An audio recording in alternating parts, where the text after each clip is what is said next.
এদিকে মাদক ব্যবসা নিয়ে বিরোধের জেরে রাজধানীর মোহাম্মদপুর জেনেভা ক্যাম্পে সন্ত্রাসী দুই পক্ষের সংঘর্ষে মারা গেছেন একজন। সোমবার ভোরে এই ঘটনা ঘটে। এ সময় বেশ কিছু ককটেল বিস্ফোরণ ঘটায় সন্ত্রাসীরা। পরে দুইজনকে অস্ত্রসহ গ্রেফতার করে পুলিশ। বারবার এমন সংঘর্ষ আর রক্তক্ষয়ী ঘটনায় থমথমে জেনেভা ক্যাম্প। ঢালাইয়ের সেরা প্রিমিয়ার সিমেন্ট।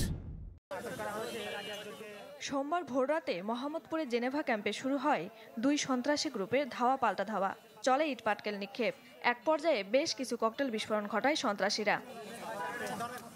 প্রত্যক্ষদর্শীরা জানান, স্থানীয় মাদক কারবারি বুনিয়া সোহেল ও পিচ্চি রাজার মধ্যে দীর্ঘদিনের বিরোধ নতুন করে উত্তেজনা ছড়ায় রোববার রাতে। সেই বিরোধের জেরে শুরু হয় কথা কাটাকাটি। এক পর্যায়ে প্রতিপক্ষ চাপাতি দিয়ে শাহ আলম নামের একজনের গলায় কোপ দেয়। এতে গুরুতর আহত শাহ আলমকে হাসপাতালে নেওয়া হলেও বাঁচানো যায়নি।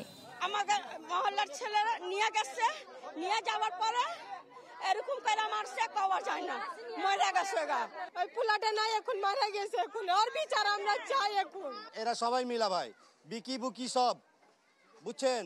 এরা রাত্রে সারা দিন ঠিক থাকে, আধার আগে রাতে ঢুকা জায়গা জায়গা কোপ মারে, দোকান লুটে, এদের কাজ হইলো এটা। ঘটনার পর দুজনকে অস্ত্রসহ গ্রেপ্তার করেছে পুলিশ। মোহাম্মদপুর জোনের এডিসি বলছেন, সন্ত্রাসীদের মূলোৎপাটন করতে চান তারা। এটাই আজকে শোডাউনে এদের লাস্ট এবং আজকে এদের ফার্স্ট। এই গ্রুপ এখানে এর ইতিহাস শেষ হয়ে যাবে। এটা এমনভাবে আমরা এদের শিকড় সহ আমরা উচ্ছেদ করব, যাতে ইনশাল্লাহ আর ভবিষ্যতে এরা এখানে আসতে না পারে। এর আগে গেল শুক্রবার জুমা নামাজের পর একইভাবে জেনেভা ক্যাম্প এলাকায় ককটেল বিস্ফোরণ ঘটিয়েছিল সন্ত্রাসীরা। বারবার সংঘর্ষ আর রক্তক্ষয়ী ঘটনায় থমথমে Geneva camp. Tanzila Afsana, channel 24, Dhaka.